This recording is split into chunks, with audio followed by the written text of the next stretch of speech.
Hello and happy Nurses Week. I wanted to come at you with this bonus video this week because it is Nurses Week. Originally, Nurses Week happens from May 6th through May 12th, and this year is special. The American Nurses Association has declared the entire month of May 2021 as Nurses Month. On this channel, we're going to be following along with the ANA theme suggestions in support of Nurses Month. The first week in Nurses Month is centered around self-care, and so that's what this video is all about. I have a gift for you towards the end of this video, so please stick around for that portion. Here we are on the American Nurses Association home page about Nurses Month, and this is all about the celebration of nurses. And each week is divided into a theme. So the first week, self-care, May 1st through 7th, we'll use this week to focus on your own self-care as well as supporting colleagues' mental health and physical well-being. In week 2, we'll talk about recognition. Week 3,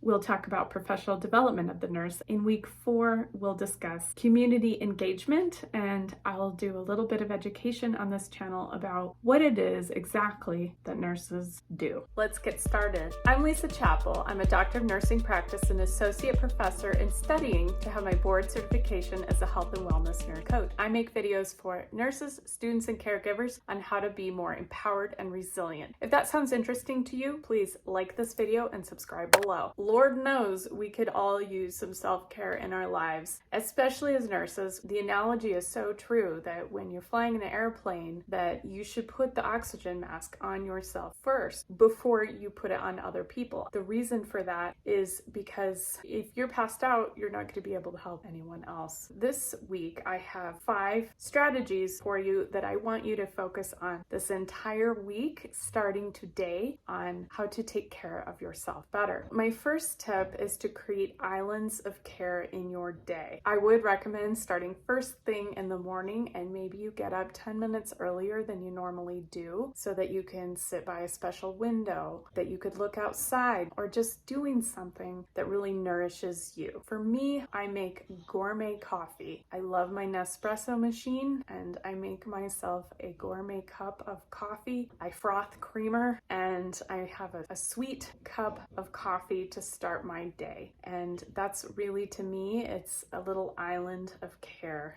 that I can focus on myself and my own well-being right at the beginning of the day. How else could you create little pockets of care throughout your day? Can you take a break and go for a walk? Can you play with your dog or your cat? Can you just go into the bathroom and wash your hands and make just a luxurious practice out of that? Maybe you have some special soap that you bring with you. You can make a practice out of just being mindful as you wash your hands. What other little pockets can you find in the day that create something happy and exciting for you? Usually that should involve getting outside or sitting in a peaceful place, just finding little islands of care to be able to take care of yourself. My second tip is to incorporate an awareness practice in your day. In nurse coaching, we use awareness practices to get more in tune with your inner wisdom. And what I mean by that is that part of you that has an awareness. And so the part that's actually observing all of your thoughts, because you have thoughts and they kind of pop up like bubbles throughout your day, but there's a part of you that can notice yourself having those thoughts, and that's your awareness. And so to tune more into your awareness, incorporating an awareness practice can be really healing and really beneficial, and to include that in your day frequently. And I recommend at least once a day. There's all kinds of healing benefits to meditation, mindfulness, imagery, or awareness practices. And if you'd like to learn more about that, the National Institute of Health has some amazing research about the benefits of awareness and imagery practices or meditation practices. There's physical, mental health benefits, emotional well-being benefits. So I encourage you to look at that. Some resources for awareness practices. You can even download apps on your phone. There's an app called Calm, or there's also an app called the Hope Box, which can just give you some little inspiring meditative things that you can do, or imagery practices. I know the Apple Watch has a Breathe app,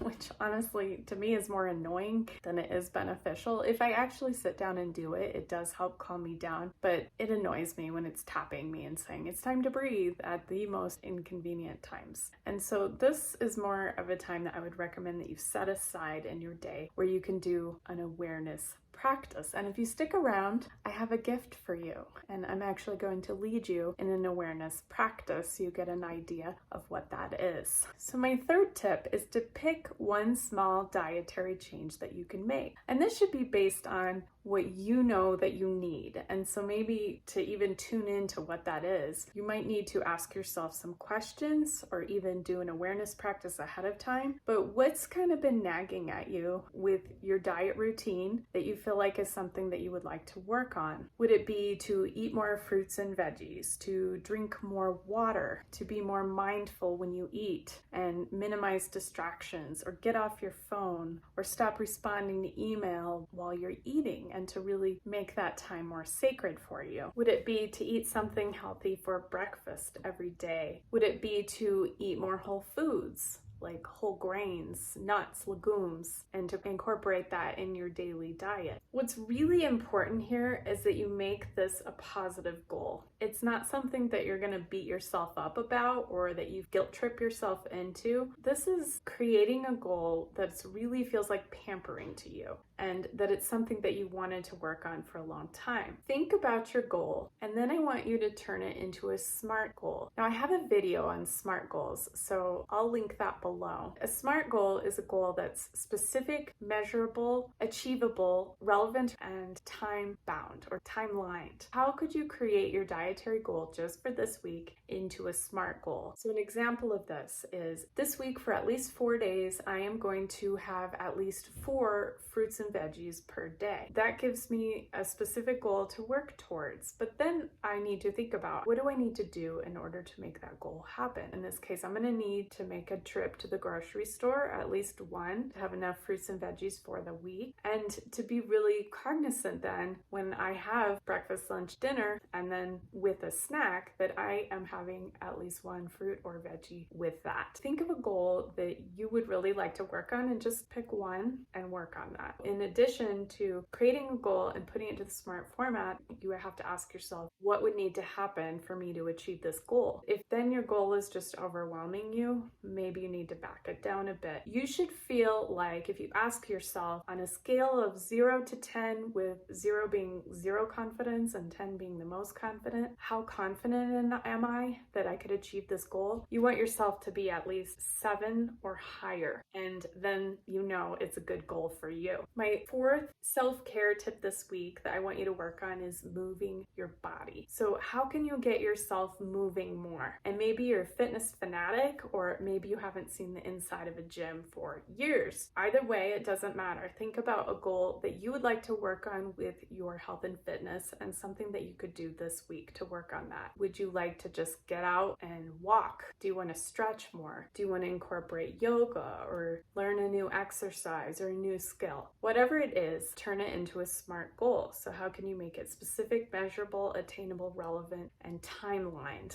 And it should be for this week. This week, for at least 4 days, I will take a break at noon to walk around the block for 10 minutes each of those days. And again, then see how confident are you on a scale of 0 to 10 that you could do that goal, and adjust your goal so that you'd be at a 7 or higher. My fifth tip is to incorporate reflection into your day. And so that might be journaling. For me, that's journaling, and I keep a digital journal, and I like to write with my Apple Pencil and my my iPad and I'll write out gratitude, things I'm grateful for, or I'll just reflect on my day. And it's a time and a space where I can just write whatever I want. And maybe you don't like writing, so everybody has a phone. Try turning on the record button and just start talking to yourself and reflect on where have you come from. Talk about or write about where would you like to go in the future. So if you kind of frame it in that past, present, future mode, it may help you to really get out what's on your heart. And this is a crucial component of self-care, is incorporating reflection into your day. So that's all the tips that I have for you today.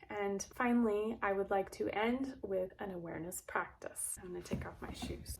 Take a moment to become aware of your surroundings. Look around the space that you're in. What do you notice? What do you smell? What do you hear?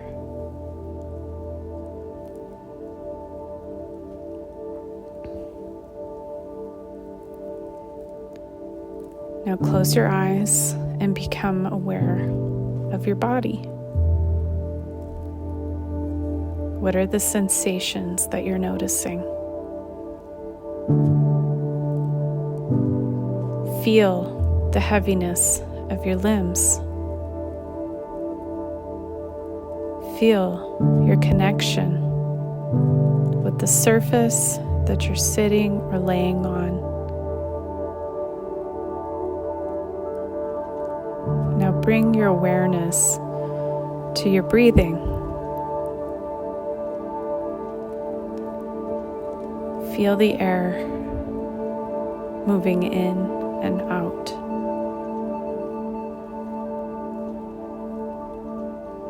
Now breathe in through your nose and out through your nose. Feel the sensation of air moving as you draw it in and let it go. Feel the temperature of the air as it moves through the passage of your nostrils, filling up your lungs and drawing it down into your belly. Then feel the temperature of the air as you release it and let it go. Notice how it feels cooler when you pull the air in, and then how it's warmed by your body as you let it go.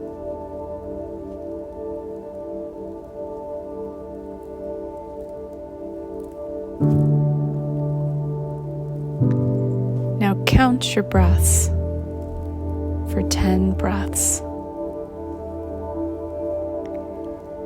Breathing in and breathing out as one breath.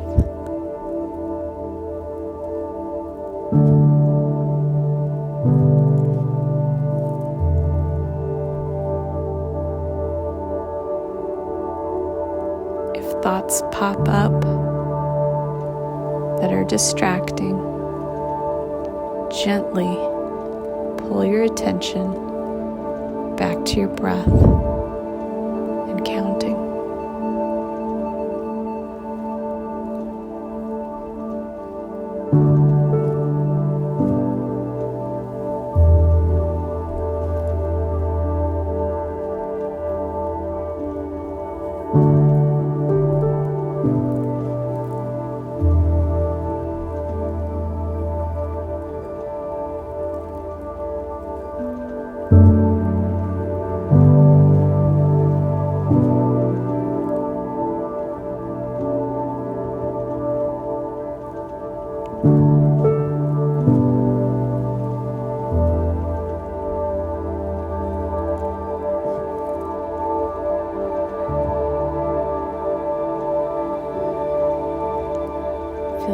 yourself relaxing.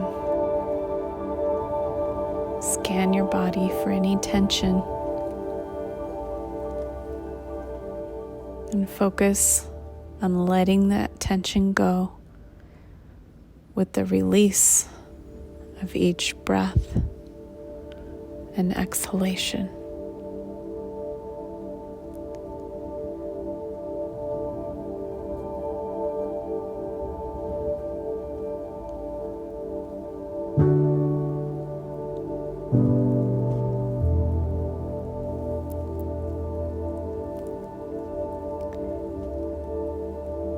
Now pull your awareness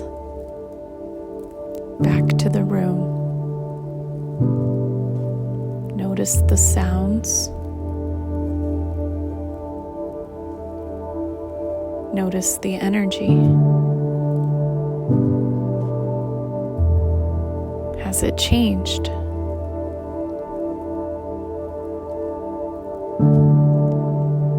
Think of one thing you're grateful for in this moment. Now wiggle your toes, wiggle your fingers.